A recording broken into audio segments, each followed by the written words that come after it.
और एक विश्वास के साथ आप लोगों से कहना चाहूंगा, जितने लोग आस्था पर कथा सुन रहे हो, जितने फेसबुक यूट्यूब पर सुन रहे हो, और जितने लोग मालेगांव की ये पवित्र भूमि पर बैठकर कथा सुन रहे हो, एक दिल से कहूं आप लोगों से, आप स्वीकार करिएगा, दुख की घड़ी में कोई आए चाहे ना आए, अगर आपने दिल से, कर्जा हो गया, समस्या विकट हो गई, तकलीफ बढ़ गई, दुख बढ़ गया, आप शंकर भगवान के मंदिर में जाकर, ये जरूरी नहीं है कि आप सीहोर आए या कहीं जाएं, आप तो आपके घर के पास में जो शिव मंदिर हो, उस मंदिर में एक लोटा जल चढ़ाना चालू कर दो, और धीरे धीरे दुख काटना प्रारंभ कर दे, काटेगा दुख। बस जल चढ़ाने का एक नियम है शिव जी का। शंकर भगवान को जो जल चढ़ाया जाता है दुख काटने के लिए, तकलीफ काटने के लिए, कष्ट मिटाने के लिए, तो एक नियम है शंकर भगवान का जल चढ़ाने का जो नियम है। जैसे ये गौल जलाधारी है, यहां से पानी गिरता है, ये शिवलिंग है। ये दो जो भगवान का पानी जहां बहकर जाता है ये गोल में से, तो यहां जो स्थान है, ये सीधे भाग पर गणेश जी विराजमान है, लेफ्ट भाग में कार्तिकेय जी है, बीच में एक मोटी सी लाइन होती है जहां सुख सुंदरी है, ऊपर से जो बूंद बूंद पानी गिर रहा है वो शंकर भगवान की 5 लड़कियां हैं, जया, विषहरा, शामलीबारी, दौतली और देव। जहां गोल भाग है, जहां शिवलिंग रखा हुआ है, ये माता पार्वती जी का हस्त कमल है, जिसको पीठिका कहते हैं। महाराज, जल चढ़ाने का नियम है, जब हमारे ऊपर दुख होता है, तकलीफ होती है, कष्ट होता है, बड़ी दिक्कत परेशानी होती है, तो हम जल चढ़ाते हैं। तो उस जल को चढ़ाने का नियम है, पहले गणेश जी का स्थान, कार्तिकेय का स्थान, अशोक सुंदरी की जगह, फिर माता पार्वती की पीठिका, उसके बाद जलाधारी को स्मरण कर कर जल धीरे धीरे शंकर भगवान पर छोड़ा जाता है। जब धीरे धीरे शिव जी पर जल चढ़ाएं, उसके बाद में आप अपने मन की कामना जब जल चढ़ाते जाएं और बाबा से कहते जाएं, बाबा, रोज कामना कहने की जरूरत नहीं है, एक बार आप कामना करो और उसके बाद जल चढ़ाना प्रारंभ करो, और उसको कहना जरूर, तेरे दरबार से कोई खाली नहीं गया मेरे शंभू, मैं नहीं जानती, मैं तो इतना जानती हूं कि कंकर शंकर है और तू सुनता जरूर है। ब्रह्मा ब्रह्म लोक में है, भगवान विष्णु वैकुंठ लोक में है, पर मृत्यु लोक में मेरा देव अधिदेव महादेव है, मेरी सुनेगा जरूर। और बाबा से विनय कर कर आप आइए। जल चढ़ाने का नियम, अगर दुख है, तकलीफ है, कष्ट है, तो ऐसे चढ़ा दो, और अगर मन कर रहा है डायरेक्ट शिव जी पे चढ़ाना हो तो तुम्हारी मर्जी है, उसमें कोई मना नहीं। शिव तत्व किसको कहते हैं? शंकर का गुणगान, शिव का स्मरण, भगवान शंकर का मंत्र जाप किसको कहते हैं? ये वही समझ सकता है जिसके भीतर शिव समाया होगा। और एक विश्वास के साथ आप लोगों से कहना चाहूंगा, जितने लोग आस्था पर कथा सुन रहे हो, जितने फेसबुक यूट्यूब पर सुन रहे हो, और जितने लोग मालेगांव की ये पवित्र भूमि पर बैठकर कथा सुन रहे हो, आप दिल से उसकी कथा सुनना। इस वाणी का, इस व्यासपीठ का एक शब्द हो सकता है, हॉस्पिटल में पड़ा हुआ कोई व्यक्ति, कर्जे में डूबा हुआ कोई व्यक्ति, गलत व्यसन में पड़ा हुआ कोई व्यक्ति को आपके द्वारा निकली हुई वाणी से भी बाहर निकाल सकता है। जैसे उस मां को कहा किसी ने,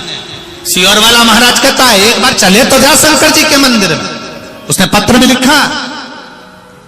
जब वो सीहोर वाला महाराज कहता है, चिल्ला चिल्ला कर कहता है, एक लोटा जल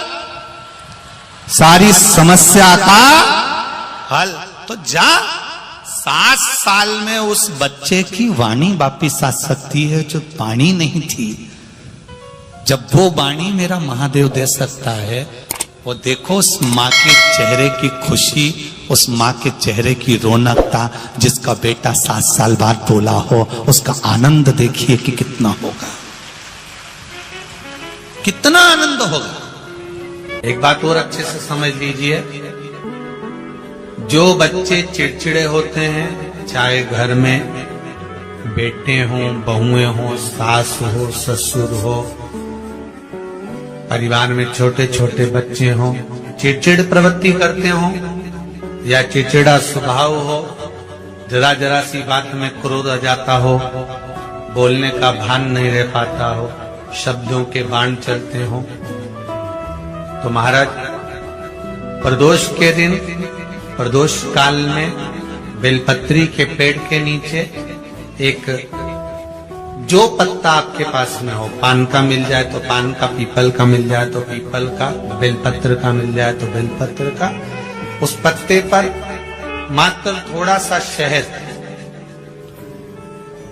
और 7 दाने चावल के रखकर घी का दिया लगा दो महाराज, और थोड़ा सा जल हाथ की अंजलि में लेकर भगवान देवाधिदेव महादेव का स्मरण कर कि इस बेलपत्री के वृक्ष के नीचे माता लक्ष्मी, पार्वती,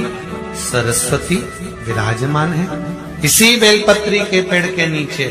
मेरे देवाधिदेव महादेव का 12 ज्योतिर्लिंग का स्वरूप प्रकट है। उनका स्मरण कर जल चढ़ा दीजिए और उसका स्मरण कर लो जो चिड़चिड़ प्रवृत्ति करता, क्रोध करता, जिसको बोलने का भान नहीं होता हो, सम्मान नहीं देता हो, अपशब्द कहते, उनका स्मरण कर आप छोड़ेंगे। एकदम एक प्रदोष करेंगे, दूसरे प्रदोष तक तो आपको कोई दिक्कत ही नहीं। 2-3 प्रदोष कर देखिए, बाबा कृपा करें। 3 जगह पर अगर कोई बीमारी ऐसी हो गई कि वो समाप्त नहीं हो रही, बड़ी बड़ी तकलीफ, मतलब एक बार दवाई अगर चालू हो गई तो दवाई बंद ही नहीं हो रही है, तो उसके लिए आपको 3 जगह पर जल चढ़ाना प्रारंभ कर दो। मात्र 1 हफ्ते से ज्यादा चढ़ाना भी नहीं पड़ेगा। जैसे 1 हफ्ते आप टेबलेट लेते हो, गोली लेते हो, 1 हफ्ते चढ़ाना प्रारंभ कर दो। सबसे पहले बेलपत्री के पेड़ के नीचे क्या करना है, जल का पात्र लेना है, उसमें 2 दाने चावल के डालना, 2 दाने अक्षत के डालिए। पहले बेलपत्री के पेड़ के नीचे जाओ, वहां जल चढ़ाओ, फिर जाइए पीपल के वृक्ष के नीचे, वहां जल चढ़ाइए, आखिरी में या तो शमी के नीचे या फिर आंवले के नीचे, इन दोनों में से कोई एक वृक्ष जिसके नीचे। पर 1 हफ्ते अगर आपने आंवले में चढ़ाया है तो आंवले में ही चढ़ाना, शमी में चढ़ाया है तो शमी में चढ़ाना, ये बदल के मत चढ़ाना कि आज मैं शमी में चढ़ा देती हूँ कल आंवले में चढ़ा दूंगी, ऐसा नहीं। शंकर भगवान पे चढ़ा हुआ जल जो बहकर जाता है उसको 3 जगह पर जरूर लगाना चाहिए। ध्यान से सुनिएगा। 9 ग्रह जो शरीर पर राहु, केतु, मंगल, बुध, शनि परेशान करते हैं, उसकी समाप्ति के लिए शिव पर चढ़ा हुआ जल नैनों पर, कंठ पर, मस्तिष्क पर, 3 जगह पर जिसके प्रतिदिन शिव पर चढ़ा हुआ जल लगता है उसको कभी 9 ग्रह परेशान नहीं कर सकते। शंकर की कृपा बरसती है, शंकर की करुणा बरसती कि पीला जो चंदन है वो घिसकर भगवान शंकर को किस लिए लगाते हैं, तो कहा चंदन लगाने के 2 कारण हैं। एक, भगवान को चंदन इसलिए लगाया जाता है कि उन्होंने जो विष पिया था उसकी तपन के कारण उनके मस्तिष्क पर चंदन लगाया जाता है, जिससे वो तपन विष की मेरे देव अधिदेव महादेव को नहीं। और दूसरा चंदन लगाने का कारण क्या बताया, तो कहा दूसरा चंदन लगाने का कारण बताया कि हमने अगर कोई पूजन में भगवान की पाठ करने में, पूजन करने में, भजन करने में, स्मरण करने में, कीर्तन में, हमने भगवान के मंत्र जाप में अगर कहीं कुछ